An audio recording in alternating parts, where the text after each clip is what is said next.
नमस्कार, मैं अजय पंडित एक बार फिर से आपका स्वागत करता हूं मेवाड़ी शान की इस अनुपम प्रस्तुति धर्म संवाद में। आज के इस एपिसोड में हम जानेंगे कि भगवान श्री गणेश को एकदंत क्यों कहा जाता है, इसके पीछे की घटना क्या है।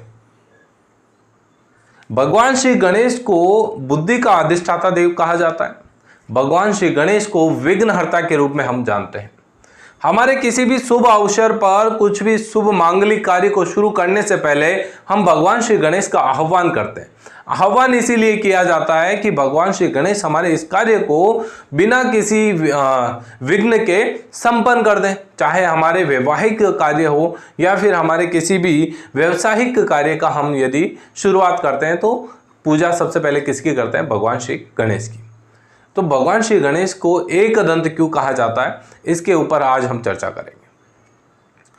हमें पौराणिक कथाओं में यह जानकारी मिलती है कि भगवान शिव अपने पूरे परिवार के साथ कैलाश पर्वत पर विराजित हैं और उसी कैलाश पर्वत पर भगवान शिव से मिलने के लिए ब्रह्मा जी भी आते हैं और विष्णु जी भी आते हैं, और उसके अलावा अन्य जितने भी देवी देवता हैं और जितने भी तपस्वी हैं वो भी भगवान शिव के दर्शन के लिए वहां पर आते हैं।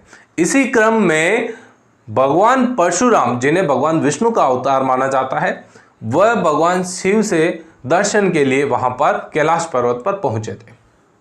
जब भगवान परशुराम भगवान शिव के दर्शन के लिए पहुंचे, उस समय भगवान शिव अपनी समाधि में लीन थे, अपने ध्यान में लीन थे, और उनका जो पुत्र था, उनके दो पुत्र हैं, हम सभी जानते हैं, एक तो गणेश जी और एक कार्तिकेय जी।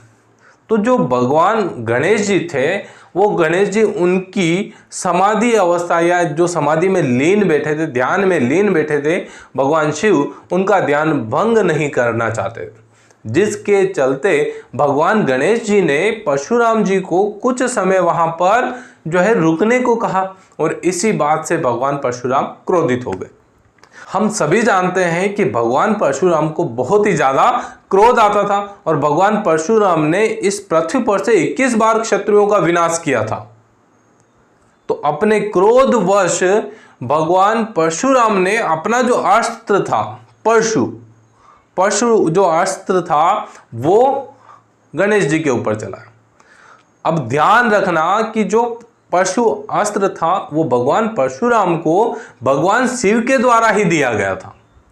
अब अपने पिता के द्वारा दिए गए अस्त्र का सम्मान रखने के लिए गणेश जी ने उस प्रहार को अपने दंत पर झेला था, और उस प्रहार के कारण भगवान गणेश जी का एक दंत टूट गया था, जिसके कारण उनको बाद में एक दंत गणेश के रूप में जाने जाने लगा, एक दंत के रूप में पूजा जाने लगा। उम्मीद करूंगा आपको ये वीडियो काफ़ी अच्छा लगा होगा, और आपने अपना कीमती समय मेवाड़ी शान की इस प्रस्तुति धर्म संवाद को दिया, उसके लिए भी बहुत बहुत धन्यवाद। और इस वीडियो को ज़्यादा से ज़्यादा लाइक शेयर करिएगा। चैनल को सब्सक्राइब नहीं किया तो सब्सक्राइब जरूर कीजिए। जय एकलिंग जी की जय मेवाड़।